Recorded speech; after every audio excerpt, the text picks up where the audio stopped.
Today's conversation goes deep with someone who's lived the climb, the crash, and the comeback. Christian Espinosa is a veteran, entrepreneur, cybersecurity expert, and the author of the book, The In-Between, Life in the Micro.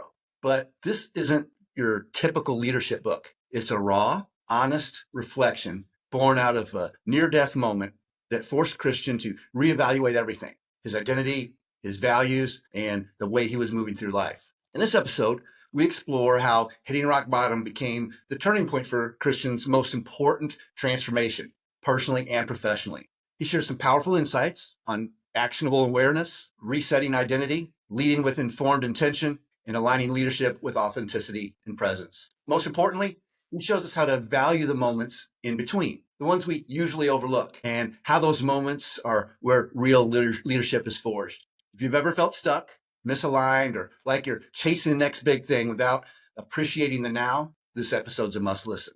So, Christian, I'm so happy that you're here. Thanks for taking the time. Yeah, thank you so much, Mason. I appreciate you having me on. I actually have read your book. I finished it about 6 or 7 hours ago, so all of this stuff is fresh in my mind. I was able to relate to a lot of it, and I can't wait to get the scoop from the source. So I think the people listening and watching are really going to enjoy this. So in your book, you talk about a pivotal moment, a car crash that basically cracked your perspective wide open.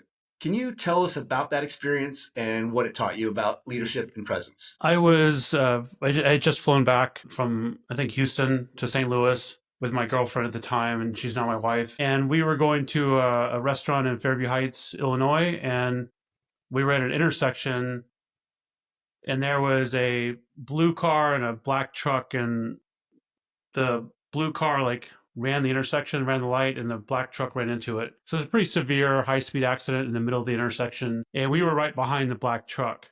So I was able to back up my vehicle a little bit because the black truck got bounced backwards and towards my car and hit my car a little bit. After things calmed down, Melissa, my wife now, she's a nurse. I'm kind of calm in these scenarios. We got out to immediately help. And the woman got out of the car. She had glass falling off of her, and it looked like she had a broken arm, and she was limping, and she didn't look in very good shape. And Melissa caught her before she collapsed to the ground. And I checked on the guy in the car or in the truck. And it was interesting because other than one other person, we were the only two people. And this is a very busy intersection that got out of our car to help. Nobody, everyone else just sat in their car, filming with their cell phone, frustrated. Nobody else got to help. The one woman came up behind me and asked her to call 911. But what was interesting is I was thinking about all these ideas for my book, and I had a lot of things kind of written out, but this accident kind of solidified it for me because the woman that was badly injured in the car that Melissa helped to the ground, she had lost her cell phone, and all she cared about was talking to her husband. Nothing else mattered in the world besides telling her husband she was okay. So I got her number and called her number from my phone and relayed to her husband that she was okay, and then let her talk to her husband. And I think what mattered in that moment for me is just that when all these things happen in life, all that woman cared about was talking to her husband and saying she was okay. It's her plans for the day, plans for the future, whatever happened in the past, none of it mattered. And it just made me realize I've been missing a lot of these moments in my life, and this is what I should write the book about. Because I tended to get hyper focused on big things and overlook these things like that accident, or it seems like a small moment, but it's a big moment actually. And yeah, that just made the universe feel I felt like the universe is telling me this is what I need to write the book about. And it was also a little eye opening and disheartening that nobody else got out of their car to help in a major intersection. And you wrote about this in the book, and how people get so caught up in their own little world and what they think is important, whether it's a business meeting or whether it's a dance recital or a dinner with their spouse, and they're thinking about all of these things and they're missing everything that's going on around them. You talked about the awareness of being attentive to what's going on and noticing these little things that oftentimes people think of as distractions or delays or denials. And one of the things that I took away from your book was that there's presence, not as in presence being somewhere, but I guess it kind of is, but presence is a gift. That a lot of those moments are a gift. I remember you were talking about. Could you tell them a little bit about your visit to Schnucks? Yeah. I had just gotten divorced. This is like in the early 90s. And I was going through a rough time. I was really struggling with the divorce. And I went to the grocery store. It's called Schnucks in St. Louis area. It's a grocery store.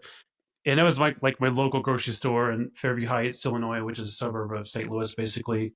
And I was checking out as normal. And I guess the woman that was checking me out realized that I was in a bad state, just the way I looked and the way I was carrying myself and my demeanor. And she actually stopped scanning the groceries and took a second, looked me directly in the eye, and asked me if I was okay. And that simple, like, I guess, question with sincerity, like, changed my life because I really wasn't okay. But the fact that she asked and noticed and cared enough to even like make that small gesture meant a lot to me, and it made me feel a lot better. Like, I'm not alone in the world. Even this person I see, like, once every 2 weeks at scanning groceries, actually cares enough to stop what she's doing and ask me. So yeah, that it really made me realize that the people you think might be a stranger may actually care about you. And yeah, that shifted my perspective a lot. I Well, still think about that. That was 30 plus years ago. I think at this point. you know what? The thing that I find fascinating about that, the reason it stuck out to me when I read your book was that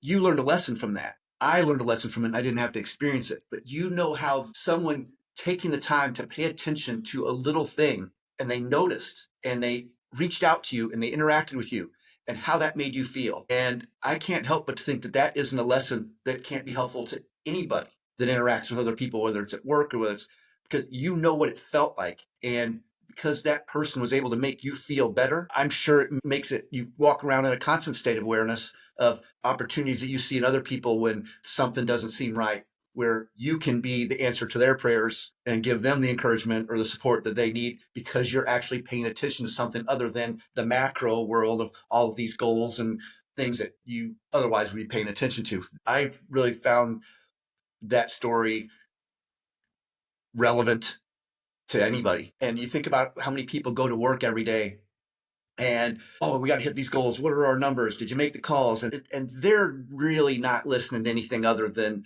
what do we got to get done right now? What's next? What's next? What's next? What's next? Move on, move on, move on. We got to keep rolling. We're talking about real human beings, people. And when you have experienced what you experienced, if you're managing a company or running a business and you walk in and you don't notice that something is wrong with somebody, that's a missed opportunity. And they know that you don't notice. And it's in the full disclosure for the people who are listening. I met Christian and we met one time and it was under interesting circumstances. We were in just outside of Tulsa, Oklahoma, doing an Ironman triathlon, which for those of you who don't know is a 2.4 mile swim, 112-mile bike ride, and then a marathon. And it was raining and we are probably, I don't know, probably around 80 miles into the bike course, I guess. And I'm rolling through and I see this guy over the side, basically on a gravel driveway leaning up against the fence. And he didn't look too happy. And he wasn't pedaling. And I said, and I just hit my brakes. And I said, hey, man, are you all right? Is there anything you need? And Chris, what'd you tell me? I said, if you have a spare tube, I can use it. That's exactly right. Well, the thing is, and the thing was that I had a special, because both of us have race wheels, which require a special long stem, and not everyone has those. Well, I happen to have some of those, so he had been waiting a little while. Out of curiosity, how long had you been waiting before I came by? Probably 30. So how many people passed you in 30 minutes on the bike? Probably 200. 200. So maybe that explained why you didn't look so happy. But you've trained for countless hours. You spent tons of money to get to this, and you were watching your race tank, and you're helpless. Well, I was able to relate to your book, and I'm better at it sometimes than others. This is why I thought living your book was so valuable, because it forced me to really think about making conscientious choices to be much more attentive in the micro versus the macro. And when people are talking about the macro, it's the big goal. If I was worried about the macro, I would have been, I'm going for a personal record. I got to complete this race as fast as I can. To me, I guess 30 minutes of hundreds of people passing, that's the mindset that they had. Well, a lot of people made the gesture like, do you need anything? But they just kept going. Like by the time I answered, already like a couple hundred feet down the road. Yeah. So Well, it was so they could feel good like they asked, but they didn't actually, they had no intention of stopping. So to me, I know how much training and effort it takes to get to the starting line. And I know that there are time cutoffs. If you don't make the swim by a certain time, you don't get to finish the race. If you don't finish the bike by a certain time, you don't get to finish the race. If you don't finish the run by a certain time, you're not a finisher. So the clock's ticking. I knew this, but to me, I did notice you helping someone save a race was way more important to me, knowing what you and any other competitor put out to be there, than saving a few minutes of my time that no one cares about anyway. And and I make a conscientious effort to look for the micro, not as much as I should, which is why your book was a great reminder to me. And it was meaningful. I loved your book. What people also don't know is you're super achievement oriented, and you're way too humble to say this, so I will say this about it. Christian's done 24, 26 Ironman, something like that. 24. 24. Okay. That's a lot. And that is a lifestyle, not an activity. You don't do 24 Ironmans and say, oh, I'm going to get in shape and do an Ironman one year. You've been doing that consistently. That's discipline, that's focus, that's goals, determination over many years. He's very achievement-oriented guy, very successful in what he's done. But talk a little bit about how your me against the world mentality and I will do whatever it takes to get my goal served you, and how it may have held you back in different contexts, because that was a double-edged sword. Could you expound on that a little? Well, I grew up in a very chaotic environment, very poor, with a drug addicted mother in Arkansas. So I didn't have anybody I could depend on. So I developed early on this attitude that I'll show everybody that I'm better, smarter, stronger, and I don't need anybody's help. So that was where the me against the world attitude came from, as a means of surviving my childhood and getting out of my environment. And I held on to that belief for a long time that I can do everything. I don't need anybody. And it got me pretty far, but I started realizing I was under a glass ceiling. They call it a glass ceiling because you can't see it, but I was sort of like hitting a wall in my life, in leadership and feeling fulfilled and relationships, because I wasn't opening up, and just in life in general. So I had to shift that mindset and say, instead of it's me against the world, it's more me with the world. I'm part of the world. And it's okay if I don't have all the answers. It's okay if I'm not the smartest person. It's okay if I'm not the strongest. It's okay if I haven't done the most Ironmans or whatever this thing I've made up that gives me significance. And once I've made that shift, it's really helped me become a better leader, a spouse, a better friend, just better in life in general. And I think it was necessary for me to have the me against the world attitude to get where I am. Otherwise, I wouldn't have probably got out of my environment. But that shift was necessary to get to the next stage of my life as well. It was I'm trying to reflect on you talked a little bit about identity and the shift of your identity. Could you expound on that? Because I thought that was a big takeaway for me when I read your book about the importance of shifting that identity. I look back at you and I both know we're both huge Tony Robbins fans, and I remember going to his Unleash the Power Within weekend years ago. And I came back, the mentality that I came back with was, I can do anything. I didn't question whether I could do something or not. And I had a long list, like you, I have a list of things that were big challenges that I went after and got. But after coming back from that, I never questioned, can I do this? My question was different. It's, should I do this? Is the juice worth the squeeze? Is the price I'm going to have to pay worth what's going to come from it? And that has really shifted my focus on what is important to me, because it's I don't feel like I have to prove anything ever. It's not like, oh, I have to do this because whatever. Right. Of course I can. If I'm willing to put in the time and energy and the effort for as long as it takes until it happens, then sure.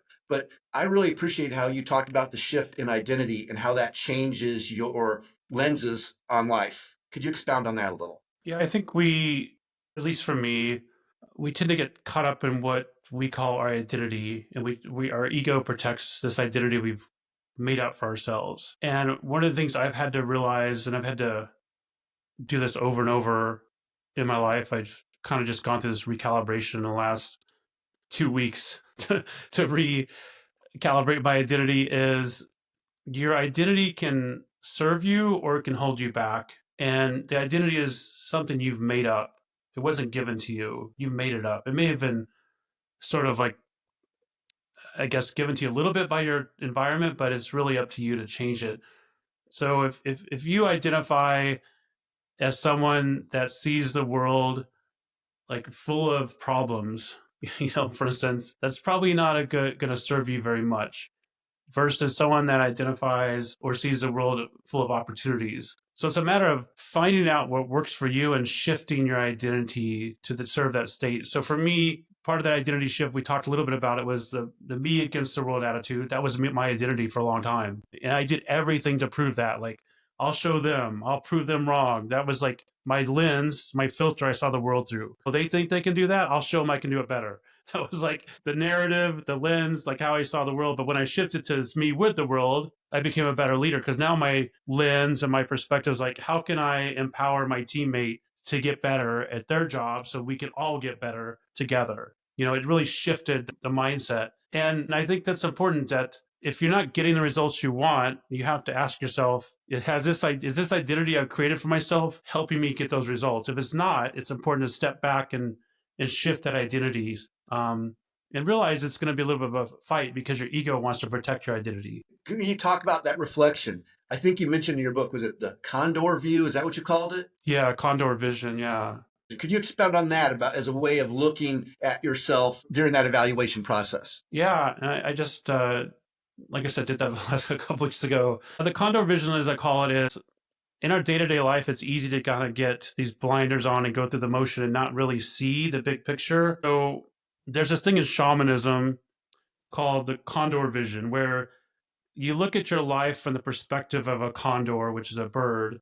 So you look at like where you are, zoom out quite a bit. You zoom way out, and then you can get some perspective on your life and like where you're headed, where the obstacles are, maybe where you don't want to go. But it gives you a different point of view than the world you're typically in, which is surrounded by all the things that you have difficulty stepping away from sometimes. So for me, I look at that condor vision. And then what I also do is try to get out of my environment. Like, even if it's going for a walk, just do something different where it's out of the environment, or traveling somewhere to give you a different, fresh perspective. Because if you're in the same routine every single day, it's hard to see those patterns. But when you zoom out or do something different and reflect on it, you can see those patterns that you're exuding that may or may not be helping you. You wrote about actionable awareness. What does that mean? Why is it important? And how can leaders begin to put that to good use? Well, everybody talks about awareness. Awareness is great, but if you can't do anything with it, like, who cares, right? So, and this is a challenge for me. And the book is really kind of a focused memoir. It's from my perspective, and I hope other people can relate and take something from it, as you said. But for me, I can have awareness all day. Like, I shouldn't eat, this food, or drink this drink, or do this if I want to lose weight. I have the awareness of it. But if I can't translate that into not eating that food, or not drinking that drink, or not doing this, or getting enough sleep, whatever, then it doesn't matter. So when I'm talking about actionable awareness, I'm talking about being able to take that awareness and actually translate it into action so you don't repeat the same things. This could even be in a relationship. If you're in a, because I think in my book, I talk about health, wealth, and relationships. So I try to hit the big three in my life. In a relationship, if you know that you have a tendency from an awareness perspective to get defensive when your partner asks you something specific, but you don't translate that into changing your behavior, then the awareness serves no point. Right. So you have to take the next step and say, okay, this is my pattern. They ask me this question. I get upset. We get in a fight. So maybe if they ask me this question, instead of getting upset, maybe I should get curious and ask a follow-up question about, how come they're thinking this or whatever. That's taking that awareness and making it actionable, because it's resulting in a different behavior versus just having the awareness of what's going on. Gotcha.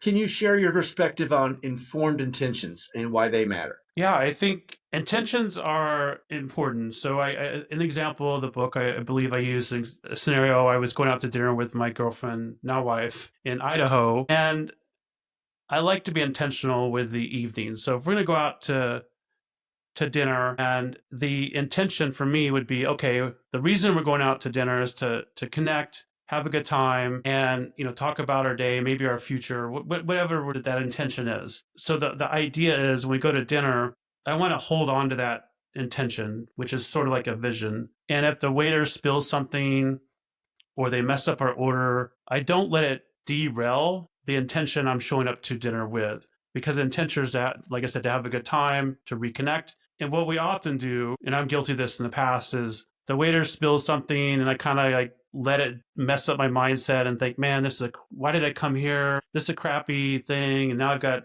TL over my pants or whatever. And then pretty soon that feeds into the whole dinner. And it's like the whole reason you went to dinner was negated because now you're having a negative experience. So it's showing up with the intention. It's like holding that intention and not letting the circumstances override it. And I think a lot of us just show up in life. You show up for whatever and you get what you get. So it's important to show up with some intention and get what you are aiming for.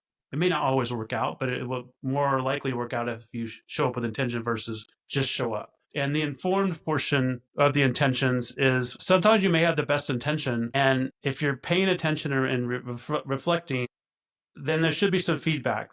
And then that's informing the intention for the next time. This is kind of a weird example, but at that restaurant, if every single time I've been there, the waiter spilled something on me, maybe I should go to a different restaurant. So my intention should be, hey, if we want to have a good time and not get something spilled on me, I should probably use that feedback and go to a different place or something. It's funny you say that because I think back to the stuff that I've read from Tony Robbins, how he talks about be committed to your outcome, but flexible in your approach. Yeah. And he talks about, what does he say? Decide what you want, take massive action, notice what's working, what isn't, and adjust your approach.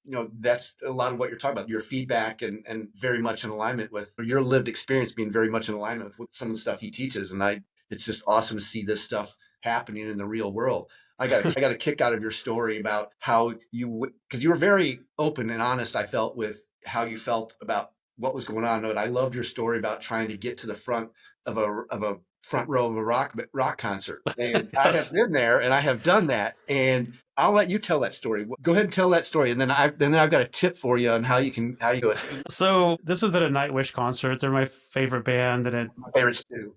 After COVID, I tried to go to them for like 4 or 5 times during COVID, and the shows kept getting canceled and rescheduled and canceled and rescheduled. And finally, I got to see them in the United States where they're not very popular. So I think this was at the Wiltern in LA, this particular concert. So we were on the floor, my girlfriend, now wife, and I, Melissa, and my approach, there's everyone's like at the barricade. And my approach was to stick my arm through 2 people and kind of use it as a lever to push people to the side and then squeeze in. And I was telling... You knew what your outcome was and you were committed to getting it. You weren't as flexible in your approach, but go ahead. Yeah, I knew what my outcome was, but my approach, may not have been the best approach, but it worked in the past. So I was telling Melissa what I was doing because this is between the bands. They hadn't quite started, but they were getting ready to start. And she's like, why don't we just like talk to the people up front and make friends with them and see if they'll let us in? I'm like, all right. So that's what we did. So she talked to them and we got to know the people, and we talked to them for a few minutes before Nightwish came on, and they just said, hey, you want to stand next to us? And then we got to know these people, and like, instead of like them being enemies the whole night because I pushed them to the side of my arm, they're like best friends, and it made the whole experience much better. So her approach was a much better approach than my, brute force approach, for sure. There are multiple interesting perspectives on that. And this is why I asked you to tell that story, because I don't care whether in business or in life, a lot of times there's more than one right answer. If your right answer being defined as, this will help me accomplish my goal. Sure, I can do A, I can do B, I can do C. Fortunately for me, I don't get too hung up. It doesn't always have to be my way. And I'm better at that now than I used to be. You had a plan, an outcome. And could you have done it? Sure. She had a better answer. You were smart enough to listen. Good move. So, and the nice thing about it was because you weren't so focused on your goal, which is I want to get to the front row through this crowd of rock fans, and you made friends along the way. Those were some of those micro moments because 100%. You would have robbed yourself of that might have been almost as enjoyable as, well, maybe not almost enjoyable because Nightwish is awesome, but pretty cool. But future reference, I'll return the favor here. I've been to numerous music festivals and I absolutely like the hard rock. So as you know, some of them get rowdy. Well, the secret is go all the way to the left side of the stage, farthest that you can get because everyone's looking at the stage. And then I go up and then I go over and in. Then I'm not butting in front of anybody. That's a lateral move. And I make friends along the way. So you don't go from the back to the front. You go to the side. So you just go laterally and then go in. That's exactly right. And then if you're just off to the center of the stage, you're out of the way of all the mosh pits and the people crowd surfing, and you're not going to get kicked in the head. So it's a lot better to stay over to the. And I speak from experience here. You're better off staying a little closer to the left. But that I just want to return the favor since I've lived this experience. So that would be another right answer. You had one answer, your wife had another answer. I just gave you another option. So anyhow, well, hey, I really appreciate your time. Like, I would encourage everyone to read your book. I thought it was relevant, not only for business. What do you say, for your relationships, for your business, and what was the third thing you said it was good for? You Health, said it better than me. wealth, and relationships. Yes, I thought it was relevant in all of those areas. Otherwise, we wouldn't be talking. I thought it was fantastic. I loved it. It was very relevant, and I am a better person because I read it. And I will Oh, make thank you. different choices and better choices in those areas because I did. So I would encourage other people to check it out. How can they find out more about you and your book? Yeah, my book is available on Amazon. It's also available on Audible. I had Kaleo Griffith narrate it. He did a couple of Tim Ferriss's book. I think he did Trump's The Art of the Deal as well. And then they can find me on LinkedIn, on christianespinosa.com, or my company website, bluegoatcyber.com. It's been a pleasure visiting with you, and thank you for bringing some of the stories to life, not only in the written word, but face to face. And I hope the people watching and listening get as much enjoyment and pleasure and benefit out of it as I did. Thanks so much, Christian. Yeah, awesome. Thanks for reading my book, Mason. I appreciate it.